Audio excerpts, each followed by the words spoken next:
Friends of psychopaths, what was the craziest moment you experienced with them? Story 1. I remember from a very early age that my mom would just stand in the entrance to my room holding a knife. This didn't happen very often, maybe 2 to 3 times a year. When I was 9, I finally asked her why she would do this. I'll never forget how she said it. She looked me dead in the eyes and said that I was a mistake, and she was deciding if she should do what she should have done a long time ago. I asked to move in with my grandma a week later. Thinking about how she said it still gets my heart racing 22 years later. I don't know if I can accurately describe it, but every single hair on my body stood straight up. I was paralyzed with fear and felt like if I moved too suddenly, she would strike. Backstory. Mom had me when she was 16 and regularly told me that I ruined her life. She struggled with substance use and alcohol. She told me that if she had the money, she would have made a different choice.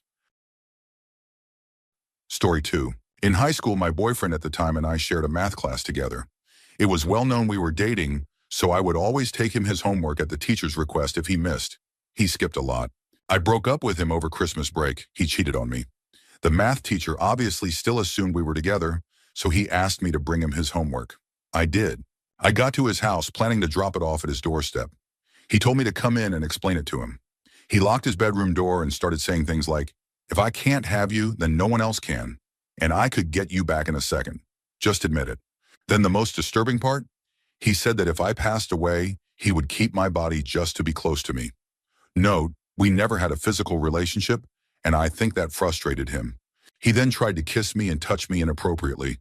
He actually thought it was romantic and didn't understand why I was so upset. I got out, called my mom to pick me up, and ran back to the school. He lived close. Terrifying. To this day, I'm still horrified by it and him. Last I heard, he was trying to be a magician, looks like a cult leader, and has been in and out of psychiatric facilities. Story 3. I've been longtime friends with someone with sociopathic tendencies. He is honestly like my brother. We have developed a relationship where I act as his moral compass, but it doesn't always work. He is still manipulative and harsh at times, and he truly only cares about himself, but he tries to be a better person because he doesn't want to be viewed as heartless. That being said, my most disturbing moment with him was when he told me about watching someone nearly lose their life. He said he knew he should have stepped in and helped, but he was too interested in seeing what would happen if he didn't. It was unsettling to know that, as much as he tries to be a good person, sometimes he still can't help himself. Story 4. My sister has strong narcissistic and manipulative traits. It took me years to recognize this and stop rationalizing it. I'm a diabetic and have experienced medical emergencies. During the last one in 2015, after a year of no contact, she showed up at the hospital saying I had told her that my wishes were, "Do not resuscitate." About 12 of my friends contradicted her immediately, and I woke up 3 days later on my own. If my condition had worsened during that time, there would have been a lot of gray area regarding whether they were allowed to revive me. About 4 months later, she took out a life insurance policy on me and asked me to sign it. I said no. I no longer speak to her. Oh man, this post gained a lot of attention. I should add that I now have very clear wishes, legally notarized, and copies are kept with my doctors and trusted friends. She's not going to get the chance again. Thank you all for being concerned. It's really great advice for anyone in a medical situation to be prepared, just in case. Story 5. I dated someone who I now believe had sociopathic traits. The most uncomfortable thing while we were dating was that he would constantly whisper things in my ear in public, in earshot of other people, like, "Do you think I look good right now?" Or, "Do you think I'm cool?" The first few times I thought he was joking, so I laughed and he'd get angry. He wanted a serious answer. He wanted me to tell him how much I wanted him right there in front of all of our friends while they were watching and listening. I'd get lectured afterward like, "You really insulted me personally when you laughed at me in front of everyone." He could also cry on cue to get what he wanted, and as soon as he got what he wanted, it would instantly switch off, and he'd turn very serious and tell me what a horrible person I was. The instant emotional switches were disarming. When he broke up with me, I went from being his favorite person in the world to instantly at the very bottom of his list. He laughed when I cried on multiple occasions, calling me ridiculous. What's very alarming about people like him is how many people they can get on their side with their charm. None of his current friends know anything about his behavior behind closed doors. And they're all new people. All the people who caught on when we were dating are gone from his life. He has convinced his new friends that I'm the problem, because I tried to tell others what happened. So whenever I say anything about what he did, I get targeted by the new people who are now being manipulated. Also, he is completely dead in the face and eyes until you interact with him, and then it's like he becomes animated. Story 6. My uncle. We found out things in bits and pieces. My dad and he worked together. He got my dad fired by saying all sorts of lies to their boss, and then pretended to be the good guy by offering him a job in another country where he was living. Money was tight back then, and we were in a lot of debt, so Dad agreed. He took him there, gave him work, but also made him a servant to his wife and kids who also lived there. Dad was expected to cook food, wash the dishes, clean up the dining table after Uncle's family ate, and then eat himself. Dad didn't tell us until much later. According to the rules set by Uncle, he wasn't to contact us often, should mind his own business even if his daughter didn't come home all night, and keep quiet about work. Dad was miserable there, and we couldn't do much because, again, that job was a welcome relief to us.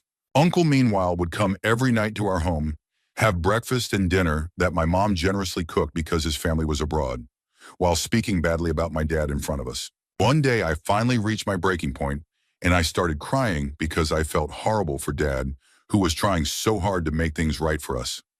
Uncle just sat opposite me smiling. Just smiling. I'll never forget that unsettling grin on his face. Days later, Dad suddenly turned up unannounced at home. Turns out he'd been sent back to our city without any warning. Dad had no courage to tell us what happened. We realized Uncle was manipulative later. He would mentally pressure people and enjoy their misery while pretending to offer sympathy and help. He's in a powerful position, so he offers people jobs. Once they accept, he makes them entirely dependent on him. He then puts his victims under more emotional stress by threatening to cut off support or getting them fired if they disagree with him. My dad was really affected for days. He would swing from sadness to silence to anger and back. I got hurt trying to calm him down. Dad could finally regain his peace after we cut off all ties to that uncle. Last we heard, he wants to reconnect because they're brothers, but people found out what kind of person he is, so they avoid him too. Dad's like, no way. Story 7. I have a friend who's a compulsive liar. He's also mostly Scottish in heritage. Northern Scotland, where the Viking influence is. He's 6'8", 350 pounds when he's watching his weight, 400 plus when he isn't, and there is a lot of muscle to go with everything else. The lies aren't all that awful most of the time. He's known as a very entertaining storyteller, and everyone knows he'll exaggerate from time to time. But he can't keep a girlfriend.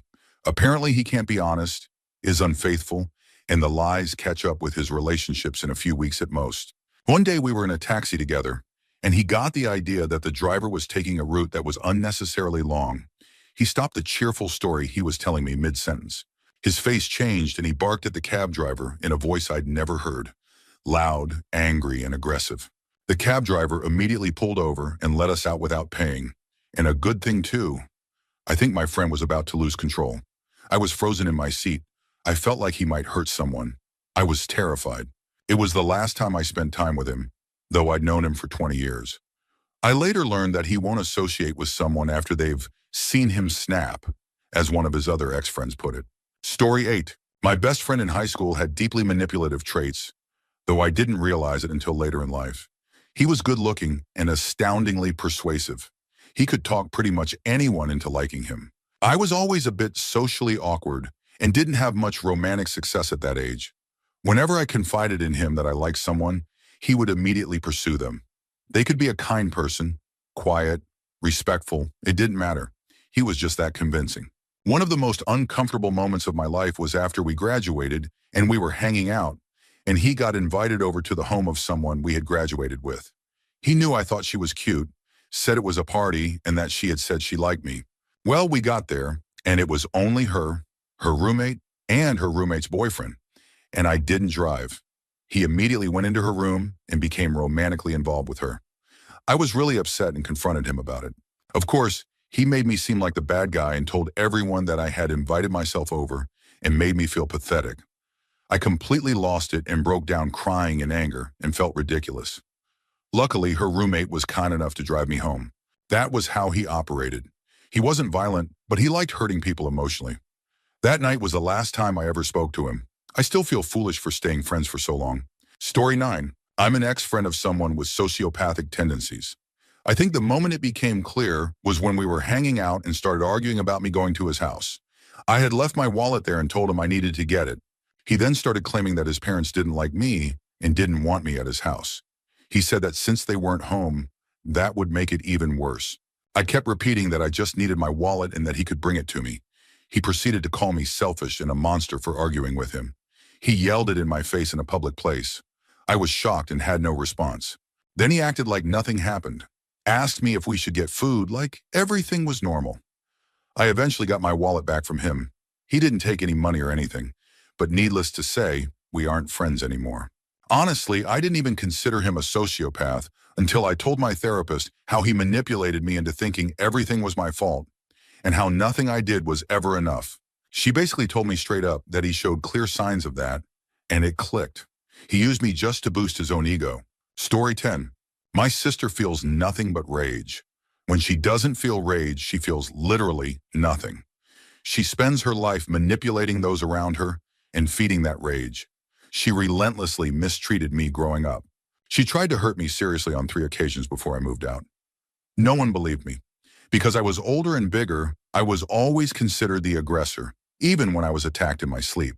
Living with her was a nightmare. The most disturbing moment between us wasn't something she did to me. It was something I considered doing to her. I'd been sent up to the crawl space to get an ornament. You could only access it from a ladder in the garage. When I grabbed it and turned around, she was at the top of the ladder staring at me. There wasn't any room for her to come up. She was just waiting there, watching. She told me to get out of the way, and I told her I couldn't. There wasn't space for both of us in the crawl space. She'd have to go back down. She immediately shifted into rage. She said she hated me and that she wasn't going to let me down from the crawl space. It was 110 degrees in there, and I was already exhausted. I remember thinking, she's at the top of a ladder, over a cement floor. I could make this stop. I'd just say it was an accident. I'm only 12. No one would convict me. As soon as I thought that, her face suddenly went blank, and she climbed back down the ladder. Story 11. I dated one. First of all, he was an adult and I was a minor. My parents cut off all contact with him, but I snuck behind their backs using a texting app.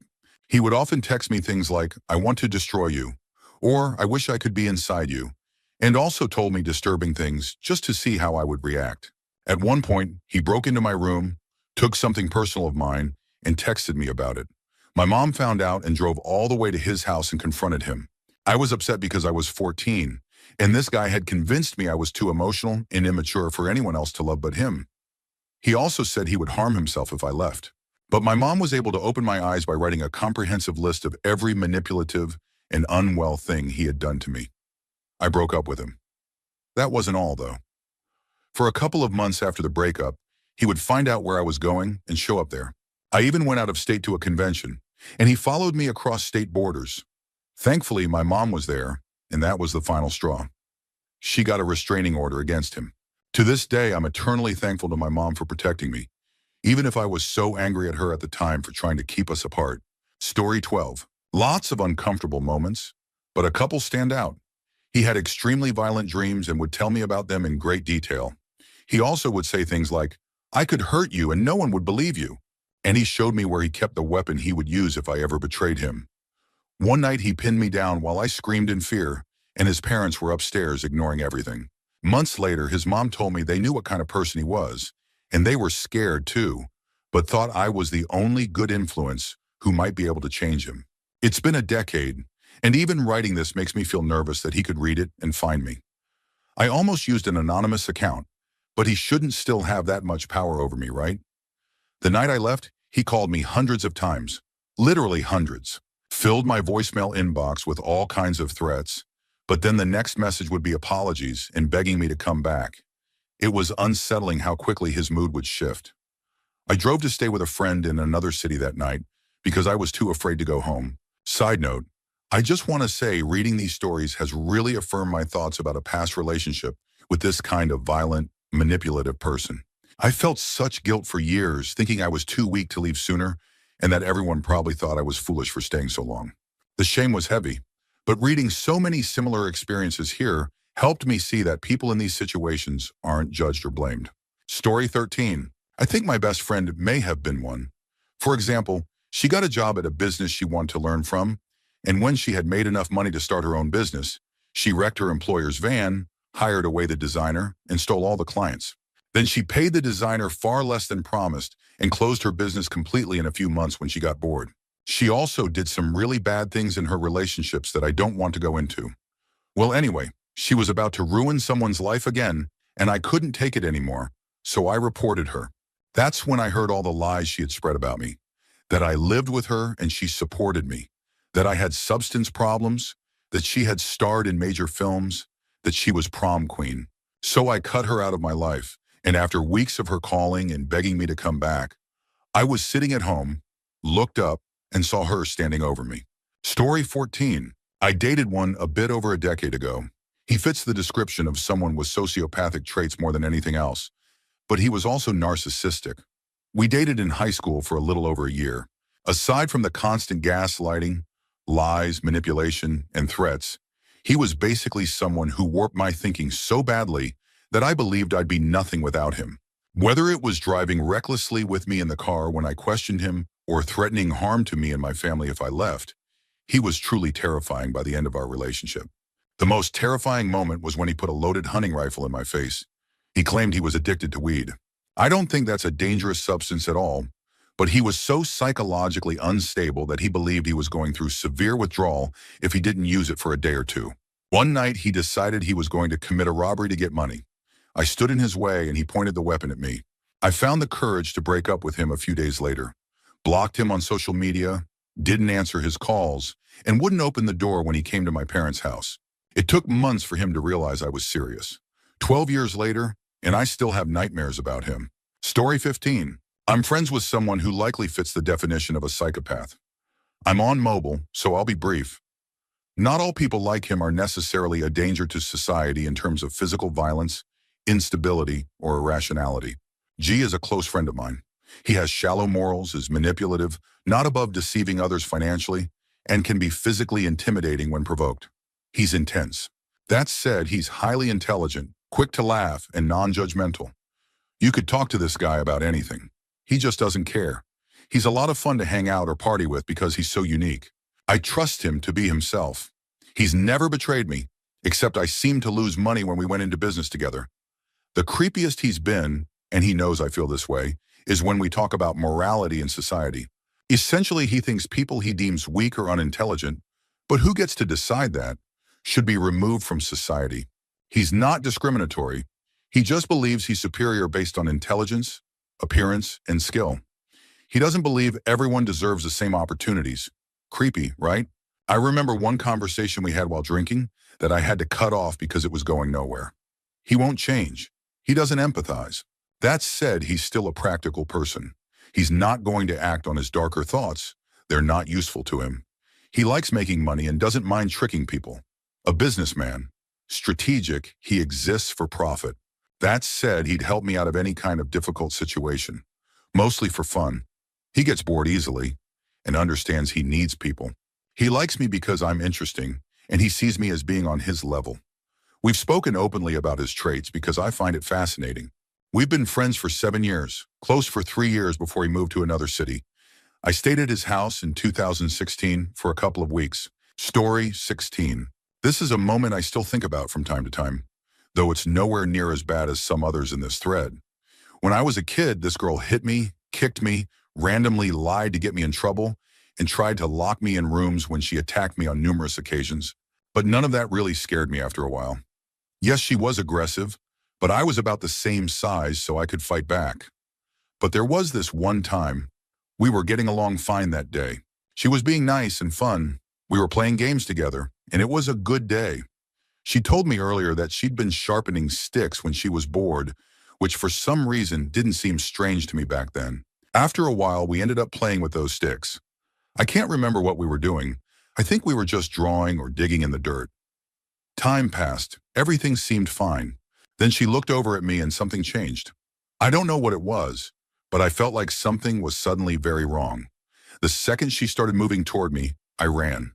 She chased me with one of those sharpened sticks, and I'm 100% confident she was going to stab me. Now it was still just a stick. Looking back, it probably couldn't have done serious harm. but it could have left some bad cuts, and I have no doubt she would have done it if she'd caught me. She had hurt other kids before, even with scissors. Eventually, her parents stopped her, and her aggression just switched off, like a light, back to being a regular kid. I think that's what disturbed me most, the way she went from totally normal to terrifying, and then back, just like that. Story 17. So this is going to be a little long, but I am 99% sure my boyfriend's brother shows strong sociopathic traits. His sense of humor and interests are disturbingly dark. Not joking. Dark. As a child, he harmed small animals, which is a well-known early warning sign.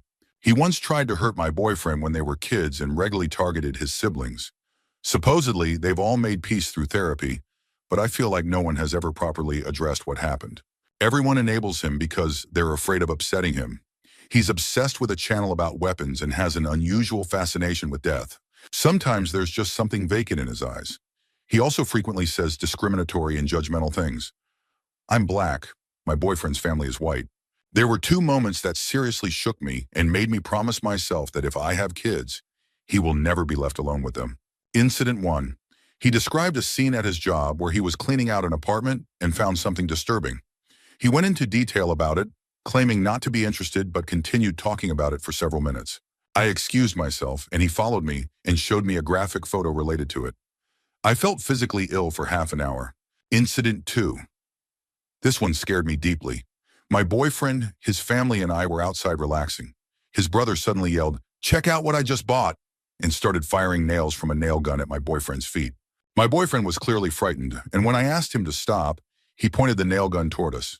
He had this wild look in his eyes and this twitch in his hand that made me feel like we were really in danger. His mom and boyfriend had to calm him down as if they were talking someone out of doing something reckless. He just laughed about it afterward. He's a recovering addict who seems to have turned his life around. He has a good job and has been clean for over a year. He's usually polite with me, but I still worry that he might lose control someday. The worst part is that my boyfriend doesn't fully grasp the danger because it's his brother, and the family seems to be in denial. I hope that once I get a better job, my boyfriend will follow through with therapy and maybe we'll try couples counseling again.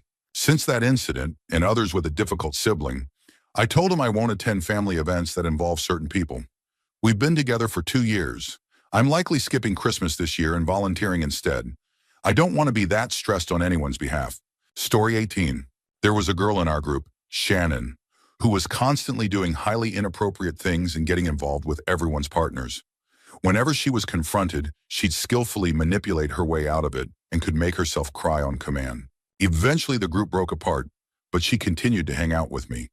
Aside from her being frustrating, it was fine. Until one day she called me saying, "I did something. Can I come over?" I said, "Sure." She walked through the door, looking sheepish and avoiding eye contact. I asked, "What did you do?" She said, "Please don't be mad at me. I spent the night with Chad." Chad was my recent ex. He was my first serious relationship and high school sweetheart. We dated for 5 years, moved into our first apartment together, and I was his first everything. We were engaged for 3 of those years and broke up 6 months before our wedding date. I'm not someone who normally gets hung up over exes, but she got involved with him the same month we would have been getting married. And to make things worse, after telling me, she asked if I was mad. I told her I wasn't, just disappointed. She said, "Thank God, because let me tell you," and then launched into an excited, detailed recap of their night together, saying she couldn't wait to see him again. After she left, I sent her a message asking her not to contact me again and blocked her on everything. Story 19. This person had a history of emotionally unstable behavior toward my family and others, but still managed to gain sympathy. She showed signs of severe manipulation and had frequent emotional breakdowns. She used to be a family friend, but things turned bad, and she eventually became convinced that we were the cause of her problems. There were many times I was scared to be alone at home, thinking she might come after me, especially after one particular event that stuck with me forever.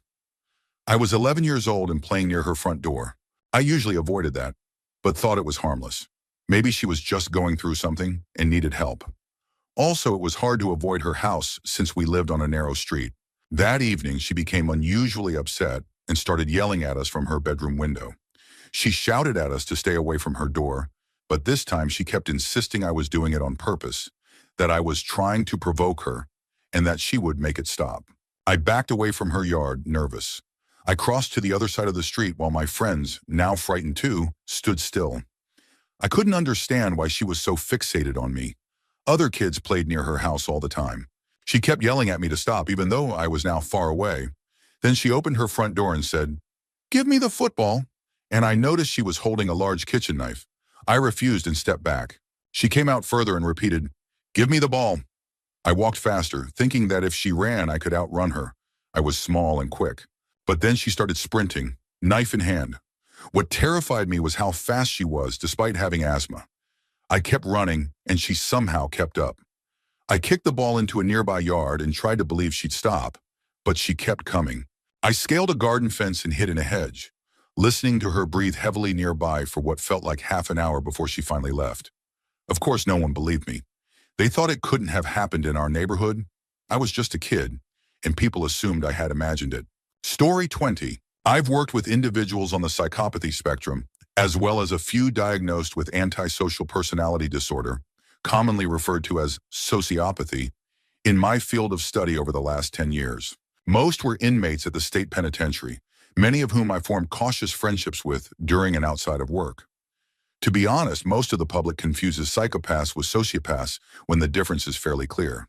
We often say you'll know a sociopath when you meet one. I'm using he, since about 98% of those diagnosed with ASPD are male. But you've probably met several psychopaths in your life without even realizing it. Of the people I've met, researched, interviewed, and known socially, the only ones who truly stood out as awkward were the ones with ASPD. By definition, it affects their social behavior. They have little to no empathy or moral compass, so their ability to read things like body language, tone, or emotions is either very weak or absent. The most uncomfortable one I met was someone I interviewed for my dissertation. He had mild symptoms and was clearly trying hard to appear normal, which only made the interview harder. He was so focused on acting like a regular person that it made me feel uneasy. The whole experience was awkward. It's not the most dramatic story. Sociopaths can be difficult to interact with because they disregard others' rights, often in aggressive ways, but at least they're readable. Their behavior, while troubling, is deeply human in the sense that it reflects impulses many people suppress. They just lack the filter. Psychopaths, however, aren't really awkward in my experience. My interactions with them have either been extremely pleasant or deeply unsettling. It's like something crucial is missing. Story 21. My ex-girlfriend was diagnosed with ASPD/secondary psychopathy, and I never suspected anything at first. But there were a few odd things about her. Like her delayed emotional reactions, she would wait to see how others responded before reacting herself. One of the most unexpected traits was how quickly she could shift from calm to angry if she felt betrayed by someone close. For example, near the end of our relationship, I told her that I no longer loved her. In the next second, she was chasing me with a metal object, furious. But the most uncomfortable moment was seeing her complete lack of concern for others. One day while we were out with our bikes, I noticed a man in a ditch who was bleeding. When I wanted to help, she told me we shouldn't stop because it would ruin our outing. I still helped him and called emergency services. It turned out he had simply fallen, but I'll never forget her reaction, like it wasn't worth her time. Story 22. My boyfriend has antisocial personality disorder, ASPD, the clinical term for what is often referred to as sociopathy or psychopathy. I truly believe we have a healthy relationship and that I am completely safe with him. He has never threatened me or made me feel unsafe. He endured severe physical and emotional abuse growing up, though he says he hasn't felt empathy for as long as he can remember. He does have a history of emotional outbursts, but most of it is internalized, like hitting walls or testing his pain tolerance. He can be manipulative, ego-driven, and quick to anger. The most difficult part is that he often has thoughts about harming people. It's not about who or why. These thoughts just happen. When we walk together, he'll whisper something vague, and I know he's in one of those moments.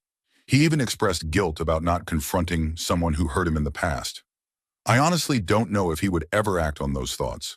That said, I've seen him try hard to manage behaviors that others find inappropriate. He's become less manipulative, more in control of his temper. While some thoughts may seem alarming, they feel normal and justified to him. It's painful to watch someone struggle to be accepted as normal when their brain simply works differently. He doesn't deserve automatic judgment, and he's earned my trust. Story 23. Okay, Reddit, I know I'm late to the party and no one may care, but the amount of confusion in this thread is bothering me. Terms like psychopath and sociopath, used to describe people who lack empathy, act unpredictably, or are driven by self-interest, are actually under a broader diagnosis called antisocial personality disorder. A psychopath is typically born that way. Like someone with autism or another neurological difference, their brain is wired differently from the start. Unless raised in harmful environments or if they lack intelligence, actual psychopaths often go undetected. You've probably encountered one and didn't know. They're very good at blending in. Sociopaths, a term not formally used in clinical diagnosis, but still widely understood, usually develop their behavior due to early life circumstances. While not as rare as psychopathy, it's still uncommon. Sociopaths often function in society by finding roles or professions that suit their behavioral patterns. To be formally diagnosed with APD, someone has to be honest and cooperative, traits people with APD generally lack. It's more common to see individuals with overlapping symptoms from other conditions like mood disorders or substance use. A person dealing with mental illness, whether it's bipolar disorder, borderline personality, or schizophrenia, can have moments of intense behavior that resemble APD traits. Addiction alone probably accounts for many stories in this thread. Also, delusional behavior usually doesn't point to psychopathy or sociopathy. People with APD tend to see the world very clearly. It's their response to it that is different. And finally, narcissistic personality disorder is distinct from APD. Some people may have both, but they're not interchangeable. Story 24. I dated a girl senior year of high school who was diagnosed with schizophrenia. She was wonderful, and I still think about her often. When she started birth control, her medications had to be adjusted, and for about 2 months, things weren't quite right. She would break down crying mid-conversation, tell me she couldn't feel anything. It was like a constant fog around her. It was heartbreaking. I gave her all my time because she deserved love and care, and I began staying over regularly. One night, everything seemed fine. Nothing unusual. We cuddled and went to sleep. I woke up around 1 a.m., and she wasn't in bed. I figured she had gone to the bathroom and rolled over. I then heard the door open and looked up. She was walking toward me with a knife in her hand, held like something out of a horror movie. I quickly realized she was sleepwalking and remembered hearing somewhere that waking someone in that state, especially someone with schizophrenia, can go very badly. I'm not sure if that's true. I just saw it in a movie. So I quietly slipped out of bed and left. The next morning I told her my dad had called and I had to leave early. I never told her what happened because I didn't want to embarrass her. I truly hope she's doing well. Story 25. I don't know if he exactly qualifies as a psychopath, but an old roommate of mine always had a tendency to escalate any argument to something extreme. It would usually start gradually, but almost every time it ended with him saying something like, "Then I might as well dedicate my life to getting revenge, because mine is already ruined." He had medication that helped him stay balanced, but his attitude at the time was that meds were only for the workday. He didn't keep up with his dose in the evening or on weekends. That said, even when he was on medication, he firmly believed that if you don't at least have a plan for self-defense or control over a situation, you're opening yourself up to weakness. When I had enough, another roommate and I sat him down and said, "Look, it's your choice when to take your meds, but your behavior at home is becoming unacceptable. We'd like you to either find a new place or stay consistent with them here." He chose to stay on his meds, and I think it really helped him overall. Story 26. My ex-husband struggled with alcohol and was very strict in his beliefs. One night, when our son was around 6 weeks old, he drank an entire bottle of white rum by himself. He was 9 years older than me and raised with the mindset that the husband is always in charge and the wife must comply. That night, he came into our bedroom while I was sleeping and initiated intimacy. I told him no, that I wasn't in the mood and had been resting. He said, "You don't get to say no, you're my wife now." We had only been married for 3 months, a marriage strongly encouraged by our families. I had to physically push him away. We ended up yelling, and he eventually left the room. I was scared and didn't know what to do. It was 2 a.m. He was heavily intoxicated and very strong. I searched for him and finally saw him sitting silently in the dark in our son's room, holding the bottle and staring at the crib. He calmly said, "You'll never take him away from me. You'll never leave." I managed to sneak the house phone into the bathroom and called his father. He asked me to give the phone to him so they could talk. I don't know what his dad said, but afterward he went to the living room and passed out. I took the baby into our room and locked the door. The next day he quit drinking for a while. He would drink occasionally after that, but never touched hard liquor again. We stayed together another 4 years, had another child, and went through more emotional and physical struggles. I finally found the strength to divorce him when my daughter turned 3. Story 27. My brother lived with me for 7 years. Only came close to paying his portion of rent once.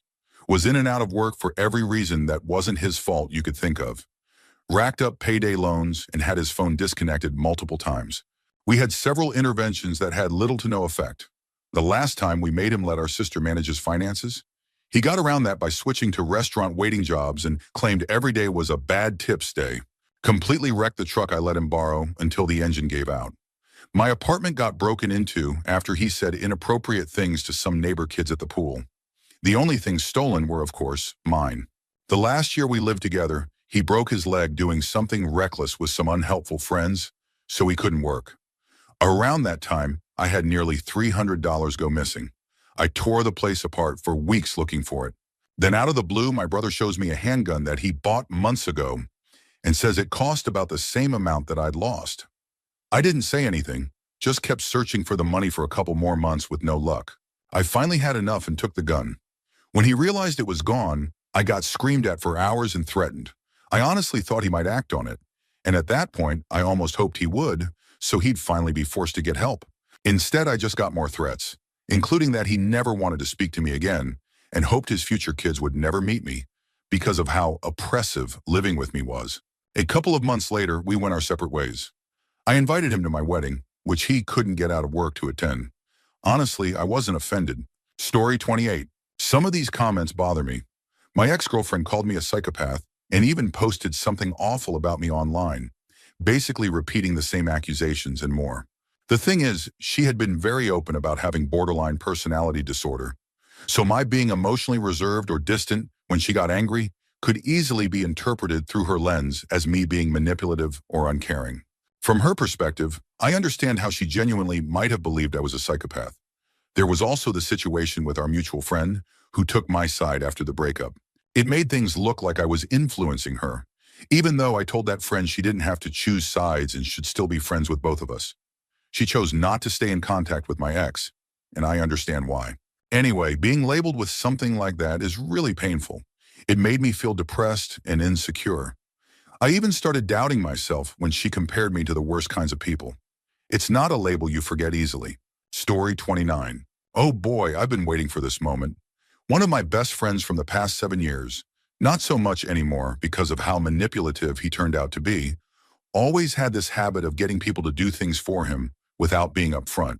Hey, want to come over and play a game? Would turn into me helping him clean his bedroom for 6 hours. He'd also give this unsettling stare and empty smile when he didn't get his way. If you disagreed with him, he'd just stare silently until you gave in. It was always his way or nothing. The worst part is that, while I am genuinely happy for him, he's now very successful. But honestly, he can be incredibly self-centered. Another friend I met a couple of years ago does similar things. He gives off that same strange stare and smile. He's very charming and seems to attract friends easily, but only if they can help him somehow. He'll act like your best friend if you can boost his grades or open doors for him, but if you don't do what he wants, he'll be passive-aggressive and eventually disappear. Sometimes he'll give you great opportunities. Other times he'll hide them from you or take them away completely if you aren't useful to him. But he's fun, a good listener, and honestly enjoyable to be around in casual settings. Both of them will do nice things for you, but it always comes with an expectation. They're generous only to build up credit to demand something in return later. It frustrates me that both will probably go far in life, since our society tends to reward behavior like theirs, but I guess that's just how things are sometimes. Story 30. When I was 17, my dad and I were driving the 4 hours from our small town to the nearest major airport to pick up his parents. He and I didn't really talk much, especially after he once gave me a speech when I was 12 about how he believed my mom and sisters were automatons who don't really think. Anyway, I tried bringing up a few topics: school, his work, video games. Finally, he starts talking about a specific spot on the road, saying he knew you could hide a body there pretty easily. 2, even. And while your grandparents have a lot of money, if they keep traveling like this, there won't be much left to inherit. He continued with that kind of talk for a couple of hours. It was unsettling, But this is the same guy who once said that men in certain legal cases get shorter sentences than women, so I assumed he was just being dramatic. Then on the way back, he actually pulled over near the place he mentioned earlier. When his mom asked what was wrong, he said he felt like he was going to be sick. I took over driving and nothing else happened, but I'm pretty sure if I had gone along with it, something terrible might have occurred. Sometimes I still wonder if that spot held more secrets. Story 31. I had a best friend named Crystal, and at the time we were like sisters. There was nothing unusual about her when I met her. If anything, just some emotional dependence, but nothing alarming. She had a boyfriend, the father of her 2 kids. I wasn't a huge fan of him, but he wasn't abusive and clearly loved the kids. Then suddenly she moved with their 2-year-old son to Florida while 8 months pregnant. The move happened in just 1 week. During the 6 years she lived there, she'd sometimes call and say things were fine but emotionally tough, claiming he was cheating. I offered to come get her more than once. One time I even made it all the way to Texas by bus. She said she was stranded due to lost luggage, and I told her I'd pay for a hotel and drive the rest of the way. 2 hours into the drive from Oregon, she called and said she went back to Florida. I was frustrated but assumed she had been manipulated. About a year later, she suddenly returned to town without telling me. A week passed before she finally called. I was shocked but excited to see her. I offered to help with everything: housing, transportation, work. I found out she left her kids with their dad, which surprised me because she had always been extremely attached to them. I hoped I could help her get legal support. She stayed with me and my ex-husband, and after a couple weeks, strange things started happening. Items disappeared, and my 6-year-old daughter began showing bruises and acted frightened around Crystal. When I was there, Crystal acted sweet and harmless. At first, I thought maybe the bruises were from rough play. But then one day, while I was at work, she entered the room where my ex-husband was napping and made inappropriate advances. He thought it was me at first, but when he realized it was her, she didn't stop. He was extremely upset. I didn't believe him at first, but his seriousness made me confront her. She admitted to everything and said she thought we should be in a polygamous relationship. I was shocked. I told her to leave. I later called her ex, Carl, to ask what had really happened. He explained that she had been struggling mentally for a while. He shared reports that confirmed she had episodes where she became aggressive, including harming her child during a meal. Police were involved, and she had been hospitalized multiple times for evaluations. She had hidden all of this from me. It wasn't until her behavior escalated and she crossed personal boundaries that I understood the truth. I was in denial. I had spoken so highly of her, and it was painful to accept what she had become. I cut ties and it still hurts. I loved her very much and truly wanted to help. But she lost the relationship with her children, her best friend, and close family members. I still hope she gets the help she needs. It breaks my heart that I can't have her in my life anymore because of how unsafe and toxic the situation became. Story 32. He told me that he wanted me to have his child, and comments like that were just constant with him. There was never a clear line between joking and being serious, and even years later I have no idea which things he truly meant. Genuine emotions didn't have any clear precedent. There was no foundation where I could say, this is who he is, and these are his motivations. Things like honesty, personal boundaries, and basic decency didn't seem to matter to him. He'd say something really strange or inappropriate just to get a reaction. But he also said things like that because he genuinely meant them. You could never tell which was which. You couldn't understand him or predict what he might say or do 10 minutes later. One day he'd take me out and be a perfect gentleman, and the next he was forcing his brother, who was on the spectrum, to do humiliating things just for his own amusement. Knowing he was so skilled at manipulation made it terrifying to be around him. He could sense exactly how you were feeling and never pushed quite far enough to break you, just enough to keep control. And right when you were about to walk away, he'd suddenly become kind again, just enough to make you question your doubts. Story 33. My ex enjoyed manipulating people. He said he could shut off his emotions completely whenever he wanted. There was nothing behind his eyes, and most dogs disliked him. Even friendly dogs would circle around him and bark. It was strange, like they sensed something was off. And they were right. He couldn't be trusted. He was unfaithful many times. He made me believe I couldn't survive without him. There was always another woman he kept around to make me feel like I had to compete. He used emotional manipulation constantly. He wanted to know everything about me, only to use it against me later. He'd twist my thoughts and tell me that my normal logic was flawed because of reasons he invented. He also had a strange admiration for disturbing historical figures. He would flirt with other women just to see how far he could get. I left him. Months later, he called saying he was ready to marry me and wanted a child with me if I gave up a habit he didn't like. I said no. 3 months later, I found out he was engaged to someone else. 2 months after that, she was expecting his child. I felt sorry for her. I wish I had warned her, but I had already cut him out of my life. He truly showed all the signs of someone with a dangerous personality. He used to take IQ tests just to prove how smart he was. He listened to classical music and acted like he was above everyone. I grew to resent him more every day, and the way he controlled me. Story 34. I was 10 years younger and a lot more naive. I was in a serious relationship with a woman who was 5 years older than me. We lived together, and we argued constantly. I tried breaking up with her several times, but she would always start crying so intensely that I didn't have the courage to follow through. One day after another argument and breakup, I sat on the couch with my head in my hands while she went to the bedroom and sobbed. After about 10 minutes of nonstop crying, I felt horrible, like I was about to cave in again. Then the AC turned on. It was one of those old wall-mounted units that made an awful noise. It was so loud it drowned out everything from the bedroom. Suddenly, I heard her stomping through the hallway. She turned off the AC, then went back to the room and started crying again. At that moment, everything clicked.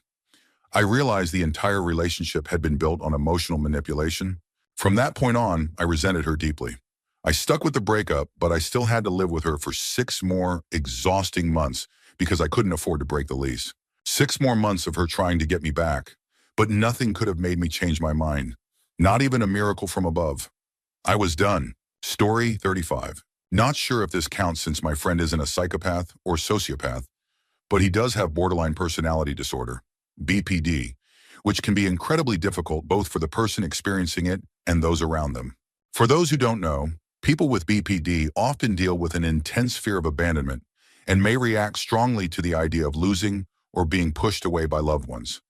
That's only one aspect of the condition. There are many more that can make life extremely challenging for those living with it.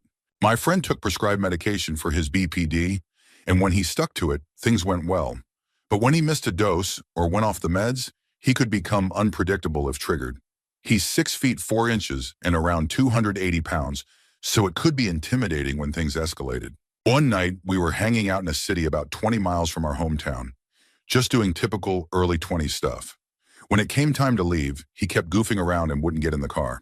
Not knowing he hadn't taken his meds, I told him that if he didn't get in the car, I'd leave and he could find another ride. He got in the front passenger seat, but something had shifted in him. Somewhere along the drive, he snapped and started yelling at me for saying I'd leave him behind. Then he punched 2 fist-sized holes in my windshield. It was definitely one of the more intense and surreal moments I've experienced. Story 36. I technically don't know if this guy I grew up with had any kind of clinical disorder, but looking back on it now as an adult, one incident stands out that still deeply unsettles me, especially now that I've had time to heal and manage my mental health better. I went through severe depression as a child, particularly between ages 10 to 14. My family and classmates knew I was struggling, but no one really talked to me or tried to help. One day after school, a boy I had known for years, who didn't really have any friends, became the first person to directly bring up my issues. At first, he seemed genuinely kind. He told me he understood what I was going through and that he was there for me. I shared with him the thoughts that had been weighing me down, and at first it felt like someone was finally listening. But then things started to feel wrong. Instead of comforting me or offering real support, he began agreeing with my worst thoughts. It was subtle at first, framed as though he was trying to be understanding. He'd say things like, "Don't worry about your family. They'll be better off. You don't need to feel bad." It was like he was encouraging me to disappear, but in a calm, almost reassuring tone. Then he said something that deeply disturbed me. He told me that if I ever did something drastic, I should contact him first, because he wanted to do something terrible afterward. We were around 12 years old at the time. Now, a decade later, I look back and feel deeply uncomfortable. I was in such a dark place that I mistook manipulation and cruelty for kindness. It still troubles me how vulnerable I was and how close someone came to taking advantage of that. Story 37. Not my friend, my husband's ex-wife. I know the ex is the villain stereotype, but she behaved in such extreme ways that even her own father gave a statement on my behalf when I filed for a no-contact order after she threatened to burn down my house with my child inside. I wasn't too worried since she lived 3 states away, but I used the messages I had as evidence. Most threats were made verbally. The first time I met her was actually the most unsettling, and not for typical reasons. She came to visit my stepdaughter, but arrived at our house while the child was still at school. She thanked me for letting her use the washer and dryer, though it was really just her way of asking. Changed into short shorts and a tank top in our hallway, used up half a bottle of fabric softener, then started asking my husband if he wanted to go look at a sinkhole in the woods near our house. It's not very far out, but just isolated enough to feel uneasy. My husband finally agreed. He was still trying to keep things cordial for their kid, and I went along too. At the end of the driveway, I realized she had a gun tucked into the back of her shorts. I was completely thrown off, and she started talking about wanting to shoot wild animals. My husband said, "It's fine. I taught her gun safety." And I replied, "It's not an accident I'm worried about." I saw the realization hit him, and he called the whole thing off. That was 6 years ago. She's still unpredictable. Story 38. I was friends with someone who pretended to be a good person. Both of their parents were also questionable. The father once said, "If I wouldn't go to hell, I wouldn't be a good person." There's a lot I could say, but one of the most uncomfortable things involved a conversation that should have been simple. This friend worked for their dad doing deliveries using a company truck. When they got paid, they had to give part of it back as rent, which made sense. But then they also had to pay to use the truck for work. I had to explain that they shouldn't be paying their dad in order to make money for the job their dad gave them. It was strange and made me start questioning their judgment. Turned out there were deeper issues. A story about the mom. This friend ended up in the hospital in very serious condition. While they were barely conscious, their mom came in, complained that she needed money to get her nails done, stayed for 20 minutes, and then left to go shopping. The friend eventually recovered, miraculously, but at the time the mother didn't know if they would make it. That moment stuck with me. Later, this friend went from making fun of religious people to being totally consumed by certain ideologies. By that point, I wasn't friends with them anymore. In hindsight, there were so many signs. It's scary how often we justify behavior just because we're close to someone. Story 39. Yes, I dated someone like that when I was 18. He came across as charming and intelligent, but behind closed doors, he was controlling and emotionally harmful. One of the first red flags was when he told me he had gone for a walk late at night and threatened someone without reason. He described it in graphic detail and talked about the experience like it excited him. He said he had an unusual fascination with certain things and talked about them more than once. He also had a strange obsession with my sister. He would describe in disturbing detail what he wanted to do to her and laugh when he saw how uncomfortable I became. Eventually, he started locking the bedroom doors at night and slept with a large knife under his pillow. He barely slept at all, which made it nearly impossible for me to rest. I never felt safe. One night, he told me I'd have to choose between him and my family, that I couldn't have both. That was the last straw. I told him I needed to get something from my parents' house, and I never went back. Story 40. Not my friend, but my ex. I was very insecure back then, and he was attractive. Things were good at first, so I ignored some early red flags because I thought I loved him, and I believed he loved me. The first time I felt truly uncomfortable was when he spent 2 hours venting about how much he hated his mom and stepdad. He described in disturbing detail all the ways he imagined hurting them. It made me feel sick to my stomach. Still, I brushed it off. 2 years later, I had his child. Soon after, the emotional harm turned into physical confrontations. It nearly cost me everything. That's when I finally left. Don't ignore warning signs. Don't convince yourself that love should come with pain. If someone's behavior goes against your core values, don't overlook it. Walk away while you still can. Story 41. Met this guy in college and there was never any, "I think this guy is going to hurt me" moment, but his pattern was to gain attention and financial help by pretending to be vulnerable. He would fake medical issues, tell me his mother was unkind and that he was scared to go home, and claim she had taken his money so he couldn't afford food. The moment that really made me uncomfortable and gave me my first serious, "this guy should not have access to my home" realization was when he supposedly passed out in my living room. I went to get my phone, thinking he might need medical help, and as I re-entered the room, I caught him watching me. His eyes were open. He quickly closed them again when he realized I had seen him, then started to come to. That gave me pause. He had been watching to see how I would react. It took months of similar incidents to really understand that this person wasn't someone I wanted in my life, but that was the first uh-oh moment. I stayed up that night trying to rationalize it. It wasn't dramatic or dangerous in an obvious way, but he wasn't interested in hurting people physically. He used people for what they could give. He liked to test limits and figure out how to get what he wanted. And honestly, that's probably what most people like him are really like. Story 42. I have a friend who has bipolar disorder and probably fits into that category as well. He doesn't seem to understand social cues or what is appropriate to say in certain settings. He doesn't get that he can't say the same things to strangers or new people that might go over okay with lifelong friends, especially those of us who grew up in a specific culture, like all boys' schools in the 90s, where dark humor and action movie references were the norm. One time after a gig, some friends and I were chatting when one of them shared a serious story about having to put a bird out of its misery. My friend tried to top the story, thinking it would impress people, and got overly enthusiastic telling a story about how his cat had a litter of kittens that were malformed and couldn't eat. He described how he tried to help them in a way that was absolutely horrifying. Everyone went silent, jaws dropped. Then they slowly turned and looked at me, the one who had brought him.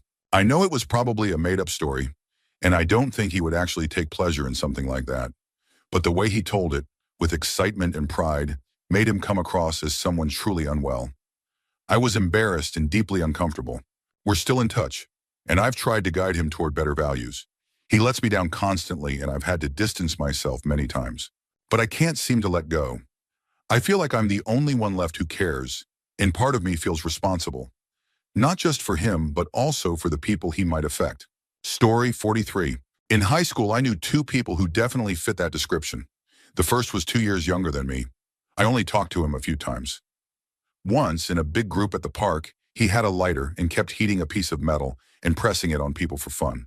I think he believed that acting wild and unpredictable would make people like him. Oddly, some people found him entertaining. A girl in the neighborhood even dated him, and I heard about a disturbing incident between them. My neighbor, who was a police officer, once warned me to stay away from him because he was well known on the force for all the wrong reasons. The second guy was my age. We weren't friends, but we'd end up as partners in class because neither of us had many other options. He was more likable than the first one, but I always knew there was something off. He had a reputation for being violent and cruel, so I kept my distance.